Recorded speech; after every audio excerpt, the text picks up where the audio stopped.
ઓલપાડ 155 વિધાનસભા મત વિસ્તારના 162 મતદાન બૂથો પર મતદાન કાર્ડ સુધારણા કાર્યક્રમ યોજાનાર છે અને તમામ બૂથ લેવલો પર 10 થી સાંજે 6 વાગ્યા સુધી મતદારોને કાર્ડ સ્વીકારાશે।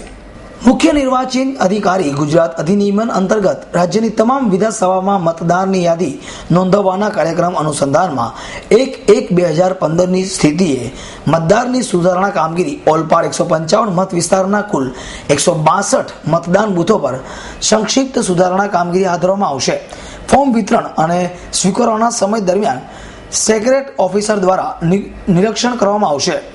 કોઈ મતદાર કે સ્થળાંતર કર્યું હોય કે મતદારની ગુજરી ગયા હોય અથવા તેનું નામ કમી કરવાનું હોય તો એ માટેની કામગીરી પણ કરવામાં આવનાર હોવાનું ઓલપાડ મામલતદારે જણાવ્યું હતું। ભારતના ચૂંટણી પંચ દ્વારા તારીખ 1/1/2015ની સ્થિતિએ લાયકાતની સ્થિતિએ મતદાર યાદીની ખાસ સંક્ષિપ્ત સુધારણા હાથ ધરવામાં આવી છે। તેના અનુસંધાને ઓલપાડ તાલુકામાં ઓલપાડ 155 ઓલપાડ મતદાર વિભાગના 162 મતદાન મથકો આવેલા છે। એ તમામ મતદાન મથકો ઉપર સંક્ષિપ્ત સુધારણાની કાર્યવાહી હાથ ધરવામાં આવી છે। તે અંતર્ગત વિગતવાર કાર્યક્રમ બહાર પાડવામાં આવેલ છે। તે મુજબ તારીખ 19/10/2014 અને દરેક મતદાન મથકો પર બૂથ લેવલ ઓફિસર સવારના 9 થી સાંજના 6 સુધી બેસશે અને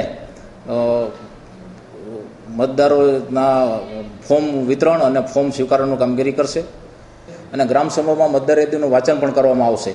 તો વધુમાં વધુ લોકો આનો લાભ લે અને કોઈ મતદારો જે 18 વર્ષ પૂર્ણ કર્યા હોય એ કોઈ બાકી ન રહી જાય અને બધાના ફોર્મ રજૂ કરે એવો બધાને અમે પ્રચાર કરી અને બધાને જાણ કરી છે।